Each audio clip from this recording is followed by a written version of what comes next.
Saúde os irmãos com a paz do Senhor. Por gentileza, tome o seu assento. E nós vamos ler alguns textos da Bíblia Sagrada em nome do Senhor Jesus Cristo. Se você puder abrir a sua Bíblia no Evangelho segundo escreveu João. Nós vamos fazer uma leitura no tema, mas o tema está aqui fácil para você ver na tela. Então nós vamos para a próxima leitura em João, capítulo de número 18.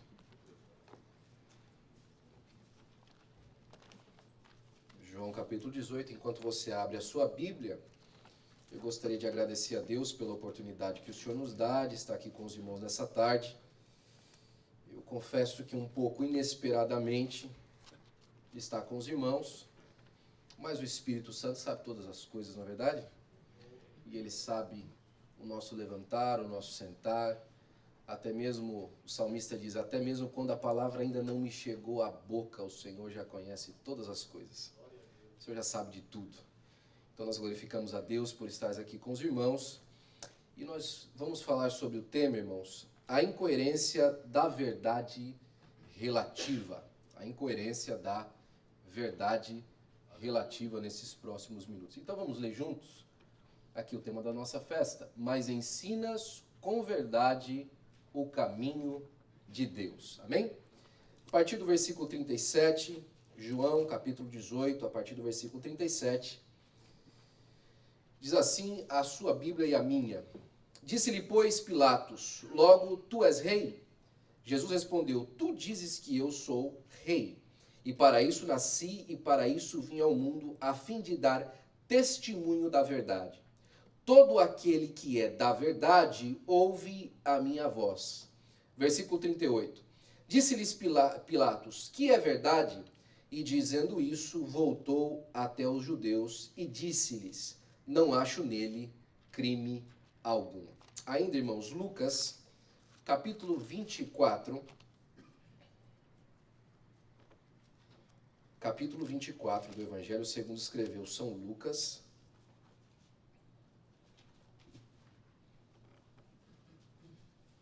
A partir do versículo 21.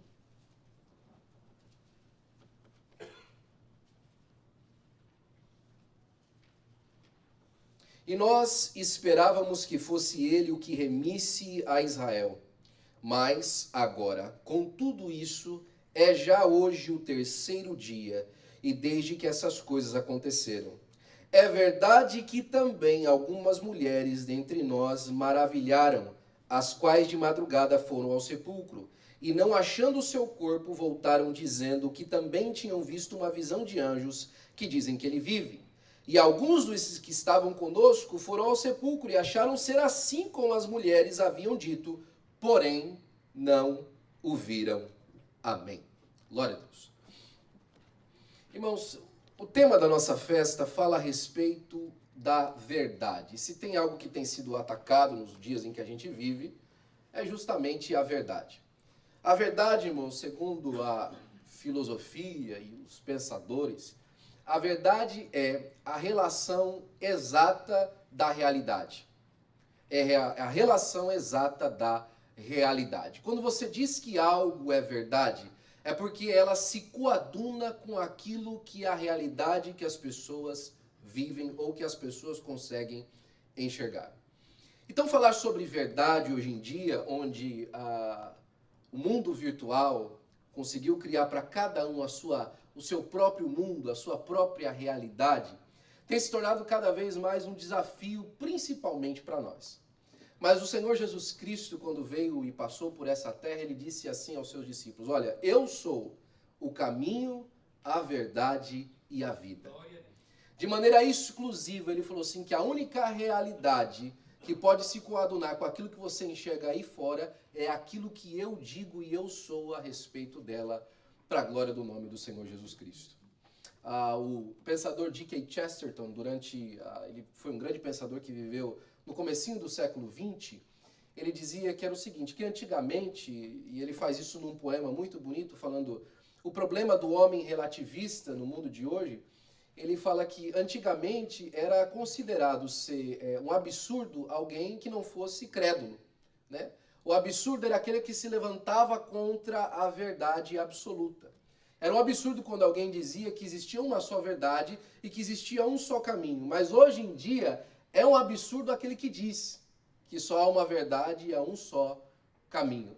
Então a gente percebe que de todas as maneiras nós temos sido atacados naquilo que nós cremos, naquilo que nós pensamos, naquilo que nós imaginamos e naquilo que a palavra de Deus diz para nós ser a realidade das coisas.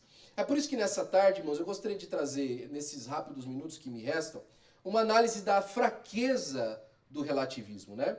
Relativismo tornou no nosso mundo hoje em dia a revelação pessoal de cada pessoa alguma coisa sagrada. A opinião de alguém, aquilo que ela imagina, aquilo que ela pensa ser a vida, se tornou sagrado de modo que não pode ser tocado, ou não pode ser levantado contra, ou não pode ser apontado como uma mentira. Existe um pensador judeu aqui nos Estados Unidos, um jovem, que tem sido uma grande voz nesse sentido, mostrando as falácias do relativismo moral e do relativismo que a gente vê aí como filosofia de vida. É o Ben Shapiro, né? Tem muita gente que gosta dele na internet e segue.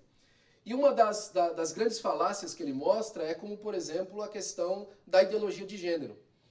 E ele fala assim, como é que eu posso chamar um homem de mulher se a biologia diz que ele continua sendo homem? Né? E ele faz um contraponto com a idade.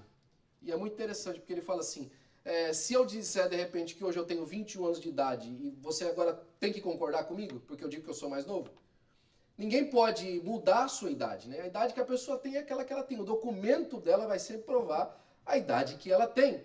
Agora, como é que então eu posso mudar o meu documento dizendo o meu gênero? Não é também uma verdade imutável? Da mesma forma como a biologia prova a minha idade, a biologia também não prova o meu gênero? E isso fica bastante, se a gente fizer um teste nessa questão da idade, fica bastante comprovável facilmente, como por exemplo, né? Quer dizer então que se um jovem de 17 anos se identificar como 21, ele pode comprar bebida alcoólica. Se ele se identificar, ele tem 17 anos, ele chega no bar e fala assim, ó, eu me sinto como 21. Ele pode ter acesso à bebida alcoólica? De maneira nenhuma, né? Da mesma forma, se ele matar alguém após os 21 anos de idade, eu falo assim, não, eu sinto que eu sou uma pessoa ainda inocente na vida, eu sinto como se eu tivesse 10 anos de idade. A justiça vai aceitar que ele fala que tem apenas 10 anos de idade? De maneira nenhuma também. Então a verdade, quando ela é exposta dessa maneira, quando ela é exposta que é algo que nós não podemos mudar ao nosso bel prazer, ela fica mais firme. Só que quando nós falamos em termos religiosos é que surge o problema lá fora.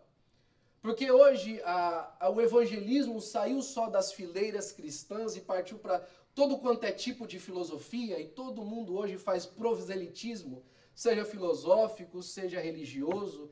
Todos os grandes pensamentos fazem proselitismo e causam para nós um grande problema. E é importante que nós falemos, que nós enderecemos alguma coisa a respeito disso.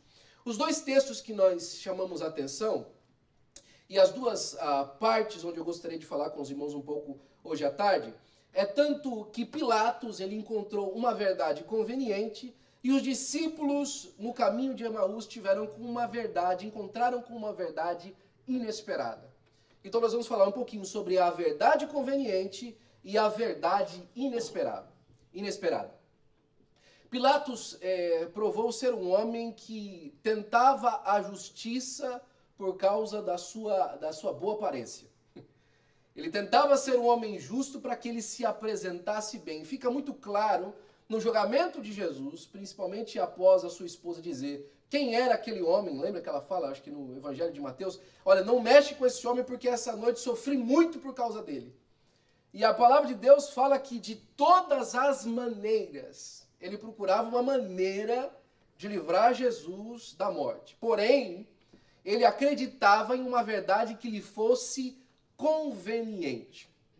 Sabe, quando o mundo lá fora busca uma verdade conveniente, ele busca por conta da sua miséria, por conta daquilo que ele enxerga, por conta daquilo que ele espera de bem-aventurança para a sua vida. Ele aguarda que, conhecendo alguma coisa que ele possa firmar a sua vida, ele possa viver bem, convenientemente naquilo porque ele tem a sua expectativa. Mas é um grande problema quando o crente tenta fazer isso. Quando o crente tenta ser verdadeiro convenientemente, né? O mundo, por diversas vezes, ele aceita certos preceitos cristãos e judaicos por conta que ele consegue enxergar a paga daquele tipo de comportamento, né? Você já deve ter ouvido muitas vezes casos de pessoas que são dizimistas sem serem crentes, porque elas conseguem enxergar um benefício verdadeiro através daquela conduta. Ou alguém que não é crente e coloca os filhos na escola cristã, porque ele entende que a boa educação moral e cívica daquela criança vai trazer bons frutos para o futuro da sua família. Porém, quando a verdade se torna inconveniente, quando ela toca naquilo que a pessoa não quer mudar na sua vida, quando ela, por exemplo, diz, olha, por causa do encontro com essa verdade, agora você precisa de deixar de mentir, agora você precisa de deixar a sua vida pregressa, agora você precisa de deixar o adultério, agora você precisa de deixar o roubo, aí a pessoa começa a achar problemas. Por quê? Porque ela também achou conveniência no adultério, na mentira e no negócio ilícito. É justamente esse encontro que Pilatos tem com o Senhor Jesus Cristo, quando a verdade que o Senhor Jesus Cristo diz, para ele não é conveniente naquele momento. Tanto que a pergunta que se segue, Pilatos olha para Jesus de volta e fala assim, o que é verdade? Jesus acaba de dizer, todos aqueles do lado da verdade ouvem a minha voz. Mas Pilatos olha para o Senhor Jesus e faz a pergunta, o que é verdade?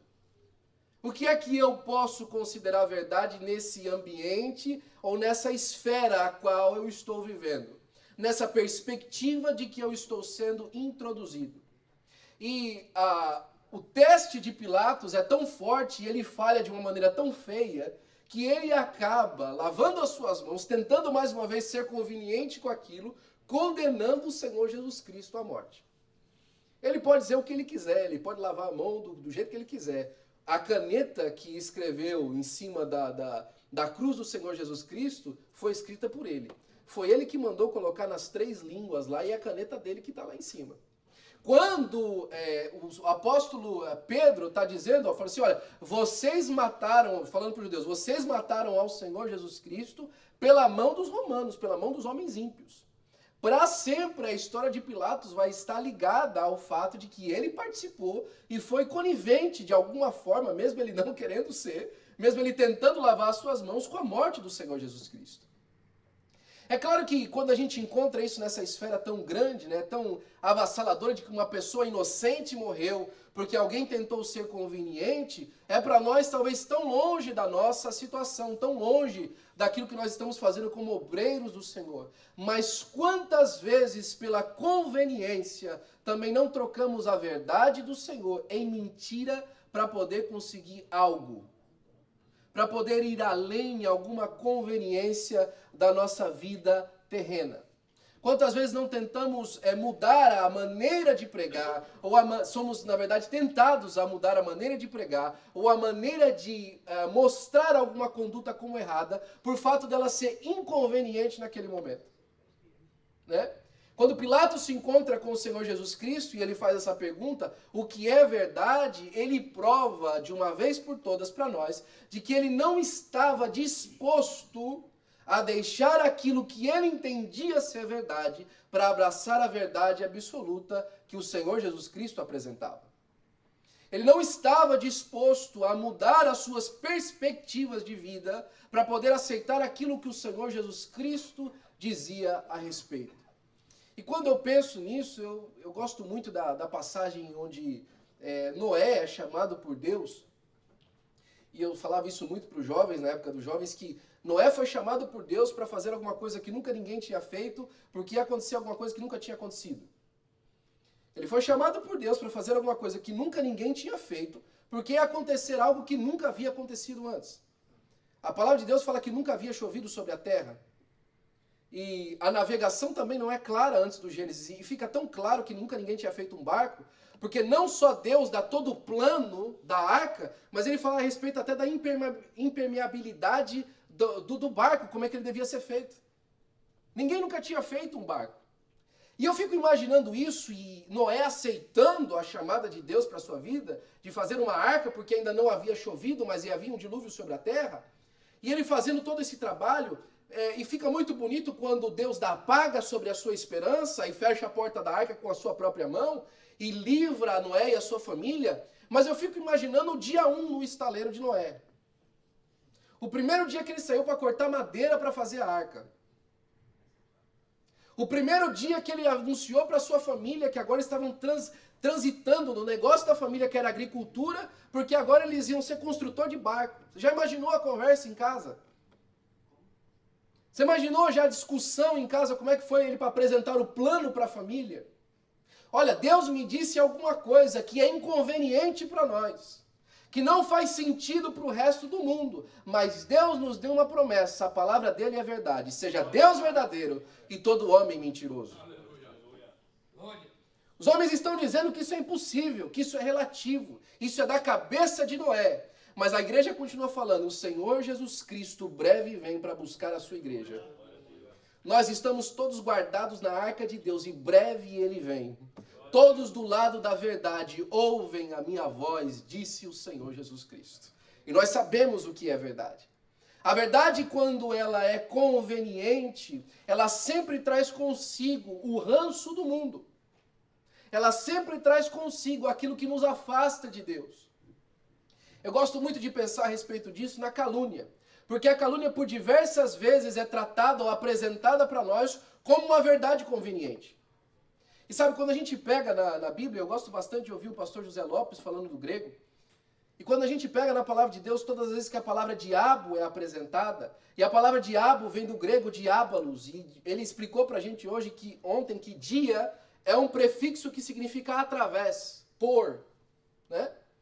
É um prefixo que significa através, ou por. Então, diabalos significa nada mais do que se pôr por vala, se pôr por obstáculo, se pôr por um abismo entre algo e outra coisa. E qual que é o trabalho do diabo desde o dia 1? Do seu contato com o homem? Se não colocar abismos entre nós e o Senhor nosso Deus. Se não colocar obstáculos entre nós e a verdade de Deus. Ele não transforma aquilo que o Senhor disse, olha, se você comer do fruto dessa árvore, você vai morrer. Ele fala assim, não, certamente você não vai morrer, você vai conhecer o bem e o mal como Deus. E ele não explica que quando nós pudermos agora discernir entre o bem e o mal, não dessa maneira como ele disse, como o diabo mentia, mas podendo agora fazer o nosso próprio bem, o nosso próprio mal, nós colocamos um obstáculo entre nós e Deus. A verdade foi conveniente para Eva naquele momento, mas trouxe ela completamente afastada do Senhor. Ela aceitou como conveniente agora ela poder discernir entre o bem e o mal. Mas ela não entendeu que aquela decisão dela colocaria ela afastada de Deus para o resto da eternidade. E por vezes, você pega, por exemplo, em Provérbios capítulo 7, quando fala assim, as 6 coisas que Deus odeia e a 7ª ele abomina. E a 7ª que Deus abomina é aquele que causa contenda entre os irmãos. E aquele que causa contenda não é justamente aquele que coloca eu contra você e você contra mim? É aquele que transforma aquilo que foi dito em uma ofensa, aquilo que foi feito em algo que não pode ser novamente voltado atrás. E o Senhor Jesus Cristo vem falar assim, eu vim desfazer as obras do diabo. Aquele que colocou separação entre eu e vocês, aquele que causou com que o pecado entrasse no mundo, e agora nós estamos separados, eu vim desfazer as obras dele, e fazemos nós unidos mais uma vez. Creia na verdade que o Senhor Jesus Cristo apresenta.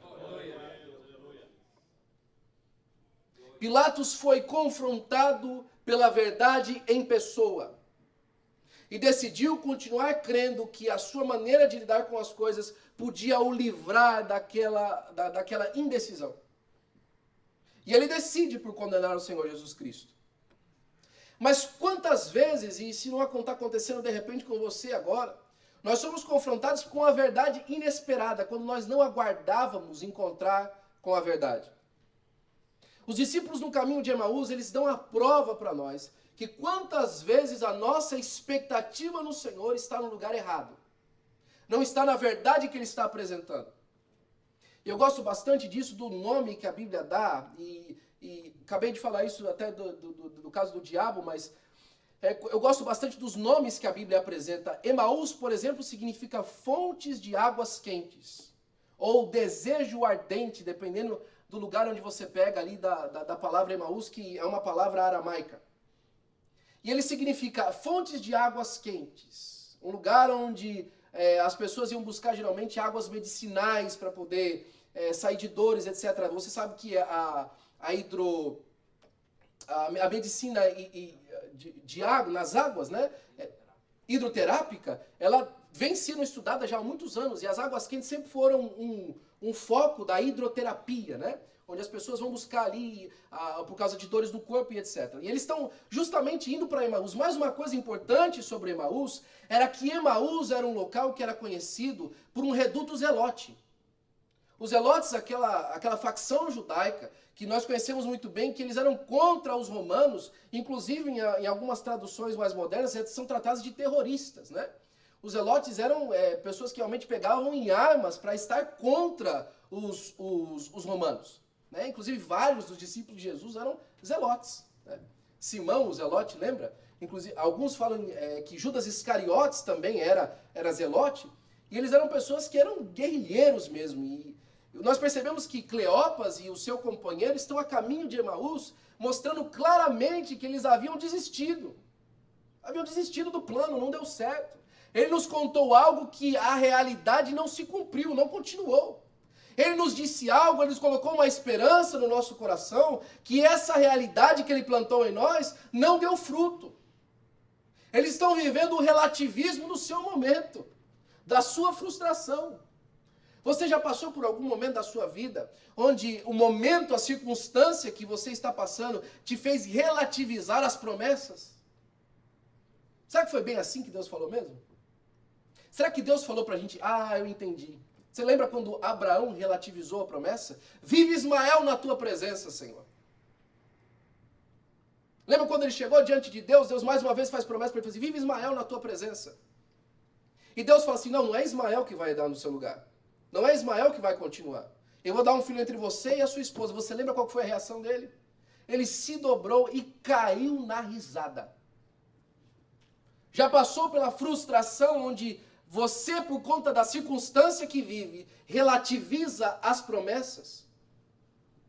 É claro o momento de Cleopas e o seu companheiro indo de encontro a Emaús pela frustração completa que eles estavam passando.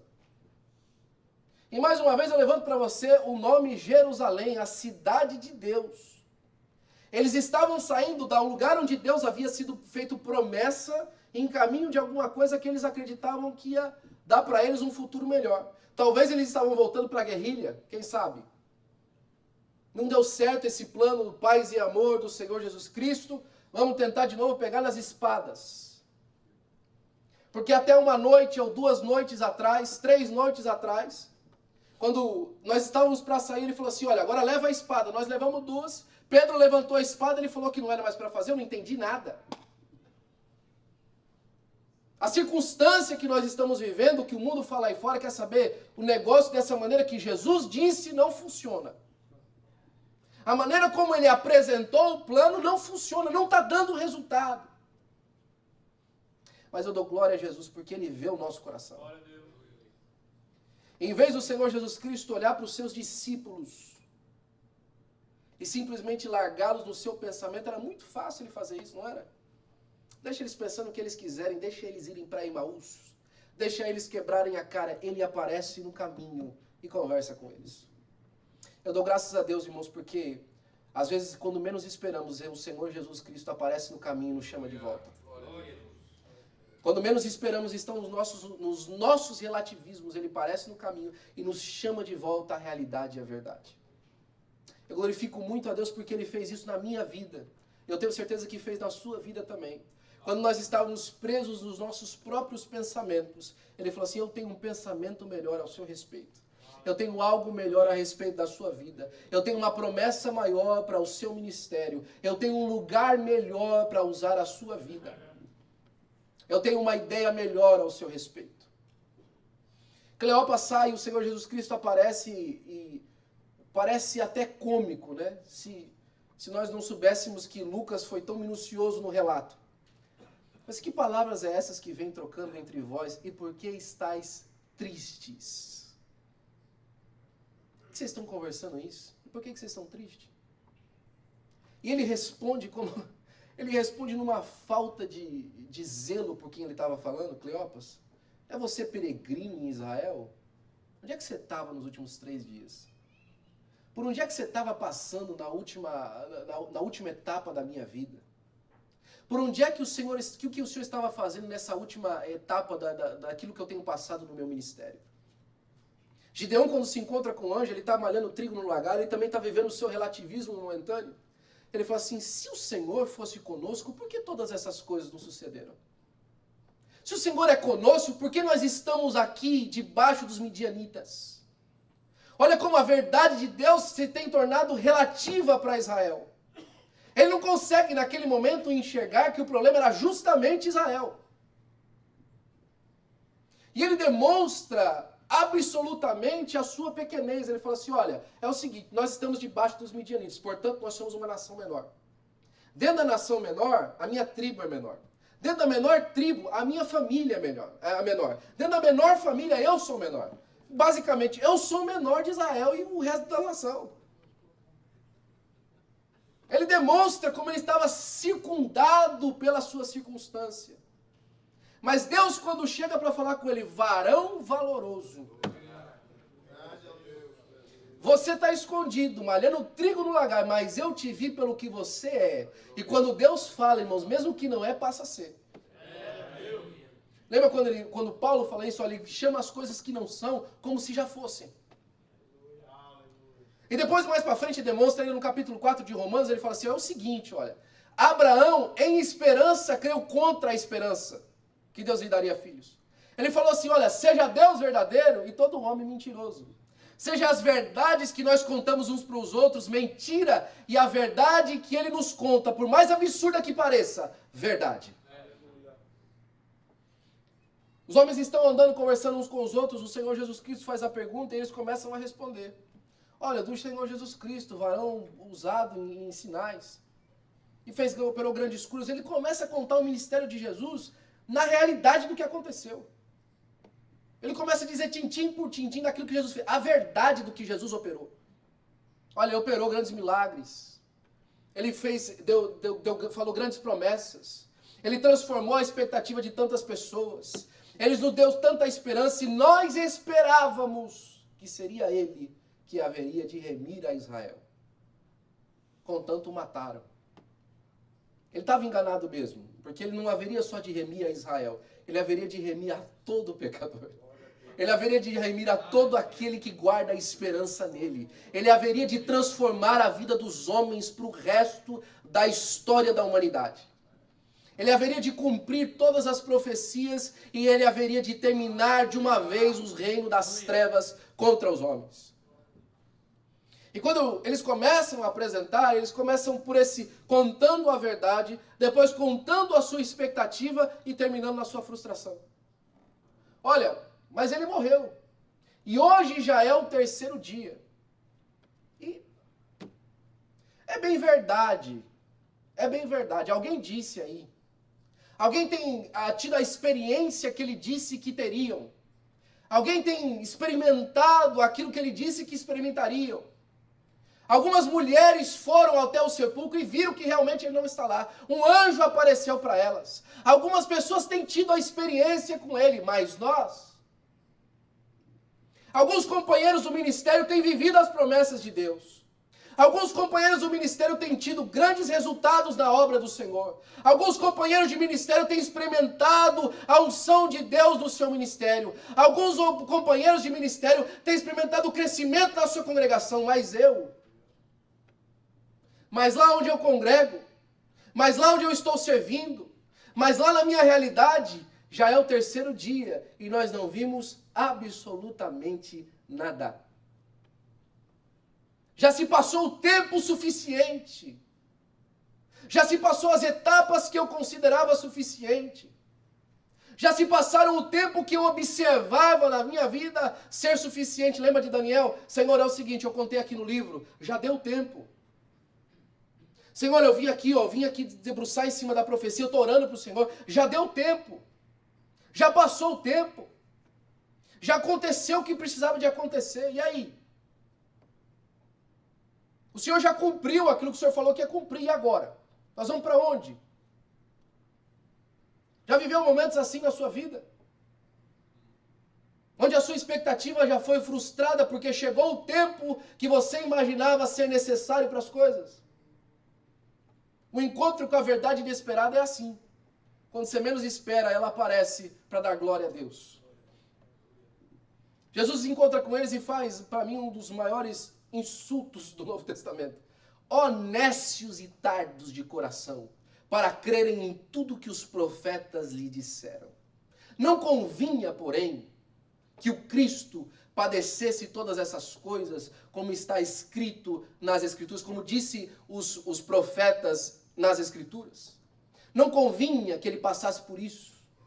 Não convinha que essas etapas se sucedessem. Não convinha que esse sofrimento acontecesse. Não convinha que essas coisas se passassem. Não convinha que o Senhor levasse você a essa nova experiência.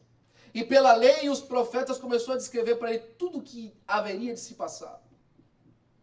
Nessa tarde o Senhor nos faz memória, irmãos, daquilo que ele disse para nós, que tudo que haveria de se passar. Nessa tarde ele faz memória a respeito da sua verdade absoluta, ao nosso respeito e a respeito da sua obra. Nessa tarde ele nos chama a uma nova realidade e nos fala, olha, eu ainda continuo com você para a glória do meu nome. Eu ainda continuo na sua vida para a glória do meu nome. Eu ainda continuo lhe dando a expectativa que eu lhe disse, que eu lhe dei no princípio do seu ministério para a glória do meu nome. E ele começa a falar aos discípulos. E eles não esperavam receber aquela lição naquele dia. Eu te garanto que eles não esperavam que eles iam receber aquela lição naquele dia. Que eles iam ser tão confrontados na sua frustração. O salmista, se eu não me engano, é no Salmo 78, ou no Salmo 74, ele diz que ele começou a invejar o homem ímpio. Pô, Senhor, o ímpio aí, ó, ele prospera. O pessoal vive cada um a sua verdade aí, cada um andando no seu caminho. E olha como eles prosperam. O cara abre uma porta da Sechonoye ali na esquina. Daqui 15 dias, ele está alugando um barracão. O pessoal vem lá da Arábia Saudita, abre uma mesquita. E nas semanas do Ramadã, aquilo está lotado. Como é que isso acontece, Senhor? O cara sai da Arábia Saudita, monta um 7-Eleven ali do outro lado. E o nosso companheiro, irmão fiel, dizimista, está sofrendo às vezes para pagar as contas. Como é que é isso, Senhor? Senhor, nós estamos tentando fazer obra no Haiti, em Moçambique, às vezes com tanto sofrimento. Enquanto eles investem de bilhões em hospitais para poder propagar o islamismo. Como é que funciona isso, Senhor? Eu vi que eles estão prosperando, até que eu entrei no santuário do Senhor. Eu enxerguei o fim deles. Até que eu fui confrontado pelo Espírito de Deus e lembrei que ainda resta um descanso para o povo de Deus. Que nós estamos indo para os céus, e se nós não fizermos alguma coisa por eles que se acham que tem tudo, eles estão indo a caminho do inferno. Até que a verdade se tornou mentira por causa do relativismo, enquanto aquilo que Deus disse é absoluto nas nossas vidas. Eles foram confrontados pelo Senhor. Eles foram chamados à atenção. E terminam a sua caminhada, e terminam a sua peregrinação de 11 estádios, numa casa onde eles percebem que o Senhor Jesus Cristo está indo adiante. Você conhece o texto tão bem. E eles não suportam mais viver sem aquelas palavras. Sabe uma coisa que acontece quando a gente é confortado pelo Senhor Jesus? Aquilo que o pastor falou ontem. O pastor José Lopes falou ontem. Eles foram completamente quebrantados no seu pensamento, mas eles não conseguem viver mais sem ele. Eles foram completamente mudados de perspectiva por conta que o Senhor Jesus Cristo lhe apresentou a verdade. Eles estão contrariados, mas eles não conseguem mais viver sem essa contrariedade da vida. A sua maneira de pensar, a sua maneira de analisar, a sua forma analítica a respeito daquilo que é certo e errado foi completamente desolada, foi dizimada, mas eles não conseguem viver mais sem aquela realidade. Eles não conseguem viver mais sem aquele pensamento. Eles não conseguem viver mais sem aquela companhia. E agora Jesus precisa estar com eles em casa. Eles chegam em Emaús, chamam o Senhor Jesus Cristo para estar em casa. Você conhece o texto. E no partir do pão eles percebem que é Jesus. Há uma intimidade com Cristo, irmãos. Nas nossas casas. Eles passaram muito tempo com o Senhor na sinagoga, mas quando eles chamaram Jesus para partir o pão em casa, sabe o que às vezes falta, irmãos? É que na igreja nós somos fervorosos. É que enquanto estamos no púlpito, somos fervorosos com o microfone na mão e manuseamos bem a Bíblia. Mas o nosso pastor tem batido nessa tecla por anos. O problema é que nós não partimos o pão em casa com o Senhor para vê-lo. Para estar com Ele em casa. Para sentir a sua presença em casa. Para ver a sua verdade na nossa casa. Para levantar de manhã cedo e perceber que o pão que Ele oferecia nos banquetes quando nós estávamos juntos é da mesma maneira que Ele oferece em casa. Que as palavras que Ele dizia em público é aquela mesma que Ele diz para nós na nossa intimidade. E o Senhor Jesus Cristo faz mais um teste com eles e desaparece bem na hora. Sabe o que acontece? Eu não consigo viver mais sem essa presença. Eu não consigo mais viver sem esse Senhor. Davi, no Salmo de número 16, ele fala assim, olha, Senhor, é o seguinte, eu não tenho outro bem além de Ti. Eu cheguei à conclusão na minha vida que muitas coisas se passam em minha volta, que muitas coisas aparecem em minha volta, que eu já fui tantas vezes e recebi tantas vitórias da Sua mão, que agora eu sou rei em Hebron, mas sabe de uma coisa, eu cheguei à conclusão que bem mesmo na minha vida é a Sua presença, é estar com o Senhor. Eles se levantam e voltam, os 11 estádios que eles demoraram o dia inteiro para chegar, eles voltam agora rapidinho. A passos largos, voltando para o lugar onde eles estavam. E eu gosto dessa parte muito grande, irmãos, de uma maneira muito, muito gloriosa, porque eles chegam na casa e agora eles não podem mais ficar calados. Agora o relativismo acabou. Agora o que o mundo fala lá fora por conta da experiência que eles tiveram dentro de casa com o Senhor mudou. Agora, por causa que aquilo que eles ouviram lá fora, por conta do encontro com a verdade do Senhor, mudou. Eles chegam na casa onde os discípulos estavam trancados por medo dos romanos. Falam assim, nós vimos ele também. Ele apareceu pra gente. Ele está vivo. Nós o vimos. Nós o ouvimos. Não ardia o seu coração quando ele falava com você? Não mudava a sua perspectiva de pensar? Não lhe dava uma esperança que agora você não consegue viver sem? Abraão, você saiu da sua terra com 75, você já está com 90 e quanto? Será que já não desfaleceu? Não, alguma coisa que ele fala, alguma coisa que ele diz. A maneira que ele fala, a maneira como ele promete, a maneira como cada passo vai passando e vai chegando mais perto da minha vitória. Eu não consigo deixar de acreditar. Eu gosto bastante desse texto, eu compartilho sempre com o Guigui. De cada 15 conversas que a gente tem, 10 é sobre ele.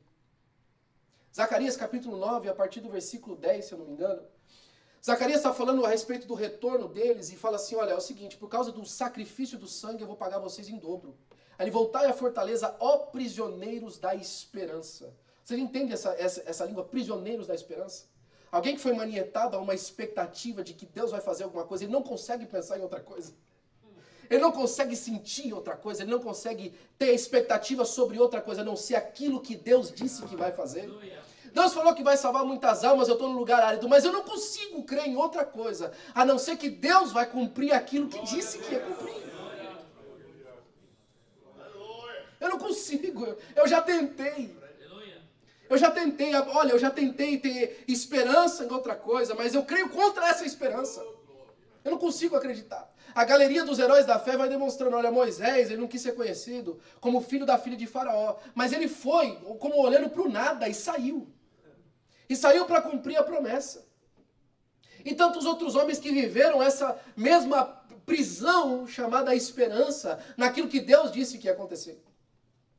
Eles chegam no caminho de Emaús, não tinham saído por medo dos romanos, voltam andando a passos largos para o lado do lugar onde eles acreditavam que o medo morava ali, que o problema morava ali.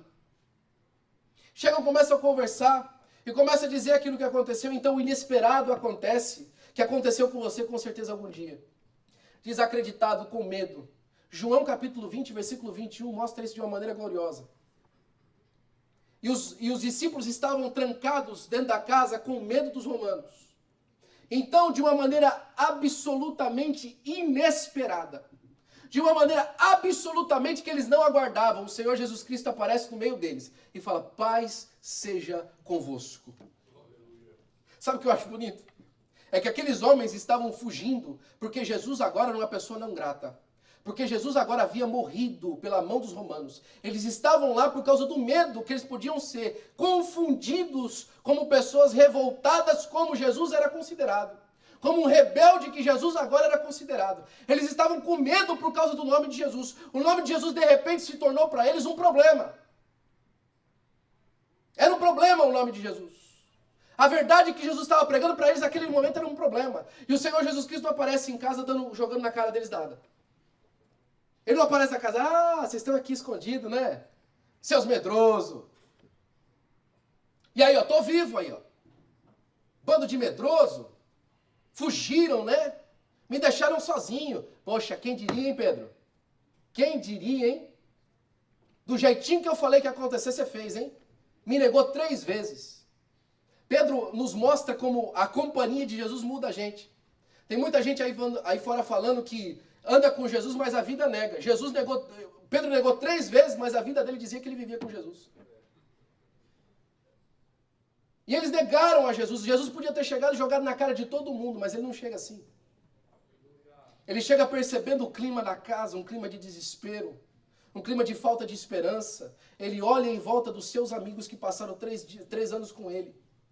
E da mesma maneira que ele perdoou aos seus algozes, ele olha nos olhos e ele fala assim: paz seja convosco. Jesus não falava simplesmente por uma paz naquele momento, ele fala assim que a paz agora é companheira de toda a pessoa que crê no Senhor Jesus Cristo. A paz é sua companheira. Lá onde você vive, lá onde você trabalha, lá onde Deus tem entregado um rebanho na sua mão, a paz é sua companheira lá. Você está debaixo da autoridade do Senhor Jesus Cristo. A verdade que Ele te disse sobre aquele lugar, sobre aquela congregação, sobre aquele povo, é a verdade que tem que prevalecer no seu coração. Aquilo que Ele disse a respeito do seu ministério, a respeito do que vai acontecer com você, a respeito para onde você está indo, é a sua companheira. Paz seja convosco. Você não precisa de temer. Você não precisa de fugir para Emaús. Você pode ficar em Jerusalém tranquilo. Abre a porta dessa casa e sai pela rua pregando, meu irmão. Pode abrir a porta da sua casa tranquilo. Pode andar na rua tranquilo, porque ninguém coloca a mão em você. Atos dos Apóstolos é a explicação perfeita disso, porque o que acontece depois que o Senhor Jesus Cristo é assunto aos céus e é manifestado o poder de Deus na vida dos discípulos? Eles saem na rua de uma maneira tão gloriosa pregando o Evangelho. A verdade de Deus se torna algo tão absoluto que não só os sinais creem, mas os sinais acontecem, mas as pessoas creem e se convertem. Eles são chamados pelos maiorais, eles são chamados pelos homens que estavam lá na cidade, pelo Sinédrio, e são acusados que se continuassem pregando iriam morrer. Em vez de eles saírem para fora e ficarem tristes por conta daquilo que foi dito a respeito deles, ele fala assim: nossa, que privilégio. Que privilégio nos foi dado, você viu? Eles dizem que vão nos matar se a gente continuar falando do Senhor Jesus Cristo. Olha, vou falar uma coisa para você. Melhor é obedecer a Deus do que aos homens, viu? Nós continuamos na verdade que nós recebemos dele. Pedro lá na frente escreve assim: nós vimos ele glorificado. Nós enxergamos a sua glória. Nós vimos ele quando ele se resplandeceu naquele monte lá que nós vimos na transfiguração. Nós o enxergamos, nós o vimos, nós sabemos o que é verdade e o que não é. O mundo pode vir continuar falando a respeito do relativismo. Ele pode vir nos testando com as novas filosofias. Ele pode vir nos mostrando aquilo que eles acreditam ser a verdade. Nós continuamos acreditando naquilo que o Cristo padeceu e que o sangue dele é poderoso para nos livrar de todo o pecado para a glória do nome do Senhor Jesus Cristo. Eu queria nesses poucos minutos que me restam fazer uma oração com você.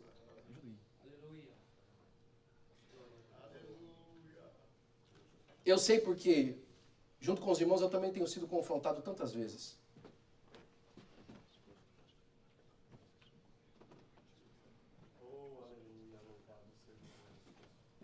Chegou um pedido de oração pela esposa do pastor Eduardo. Eu creio que o Senhor cura para a glória do nome do Senhor Jesus Cristo. Ela acabou de ser socorrida pelo resgate, está sendo levada ao hospital e nós vamos orar por ela em nome do Senhor Jesus Cristo.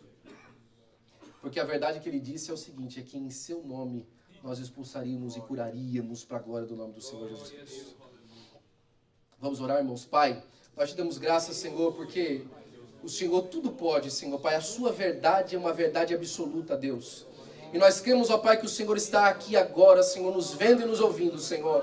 Ó Pai, em teu nome, Senhor, Pai, o nome que é poderoso, nós repreendemos todo o mal contra a vida da esposa do pastor Eduardo, Senhor.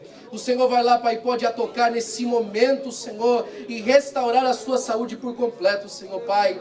Porque a tua palavra disse, Senhor Pai, que 1000 cairiam ao nosso lado e 10.000 à nossa direita, mas nós não seríamos atingidos, ó Deus. O teu filho está aqui, Senhor Pai, recebendo palavra de Deus, ó Pai, Senhor, para pregar no teu evangelho, Senhor. E nós apresentamos a vida, Senhor, da tua filha, Pai. E colocamos, ó Senhor, Pai, tudo em teu nome, Senhor, Pai, para que ela seja completamente restaurada para a glória do teu nome, Senhor. E nós ouviremos do testemunho, Senhor, Pai, daquilo que aconteceu nessa tarde e glorificaremos o teu nome, Senhor, porque o Senhor é poderoso para fazer, para a glória do teu nome, Senhor. Nós te pedimos agradecidos em nome de Jesus. Mas ainda eu quero fazer mais uma oração por você. Talvez lá no lugar onde você tem servido a Deus, eu sei que eu estou falando com alguém porque o Espírito de Deus me disse que eu estou. Você tem sido confrontado com a sua circunstância. A sua circunstância diz assim, ó, meu tempo aqui acabou. O Senhor me disse que eu estaria aqui para remir esse povo, mas já é o 3º dia do meu tempo aqui nesse lugar. E contanto, Senhor, eu não consigo mais enxergar a sua verdade nessas coisas. É bem verdade que muitos profetas se levantam dizendo para você que ainda há mais, mas contanto ainda você não viu. Você ainda não conseguiu enxergar, você ainda não conseguiu tocar essas coisas. Eu queria fazer uma oração por você. Eu queria fazer uma oração por você em nome do Senhor Jesus Cristo. Eu queria que, assim como aqueles discípulos no caminho de Emaús sentiram o toque de fogo de Deus no coração, você sentisse o toque de fogo de Deus no seu coração, para restaurar o seu tempo de ministério, para restaurar a sua expectativa sobre o lugar que o Senhor te plantou. Você não vai fugir para Emaús. Você vai voltar para Jerusalém andando de cabeça erguida pelas ruas, dizendo que aquele homem que eles entregaram aos malfeitores, que aquele homem que foi entregue à mão dos malfeitores, ele não só vive, mas o seu nome é poderoso para salvar. Eu gostaria de convidar você aqui à frente, eu queria fazer uma oração com você. Nós não temos muito tempo, mas eu sei que o Senhor falou com você.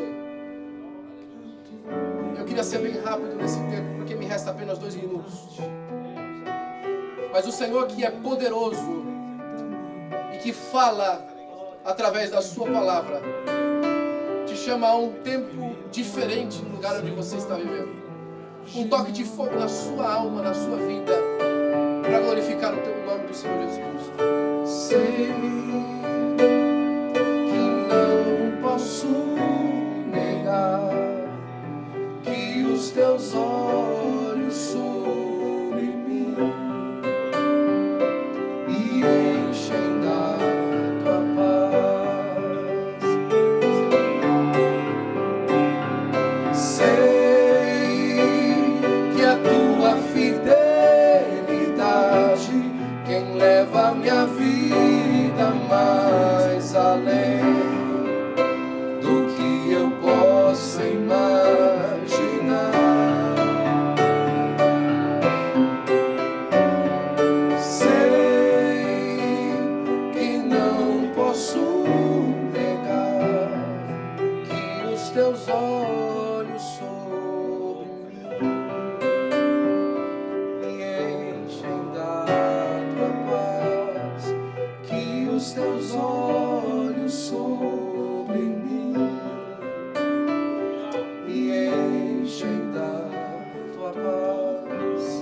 Pai, os teus filhos, ó Pai, têm vindo à frente por conta da tua palavra, Senhor. A tua palavra é poderosa, Senhor, Pai. Ela quebra, Senhor, Pai, uma multidão de dúvidas, por conta que ela é a verdade. Os teus filhos, ó Pai, vêm à frente crendo, Senhor, Pai, numa restauração do ministério, da promessa, da chamada e daquilo que o Senhor tem feito nas suas vidas, ó Deus. Eu apresento eles na tua presença, Senhor Pai, apresentando os meus irmãos, ó Deus, diante de ti, porque eles creem, ó Senhor Pai, que ainda há um tempo novo e há uma verdade que é absoluta sobre aquilo que o Senhor disse a respeito deles, ó Pai. Eles não vão ser confundidos pela voz do caos. Eles não vão ser confundidos, ó Pai, pelas vozes da morte. Eles não vão ser confundidos pelas vozes da medicina, mas eles vão ser fortalecidos pela Tua palavra e por aquilo que o Senhor disse a respeito deles, ó Pai.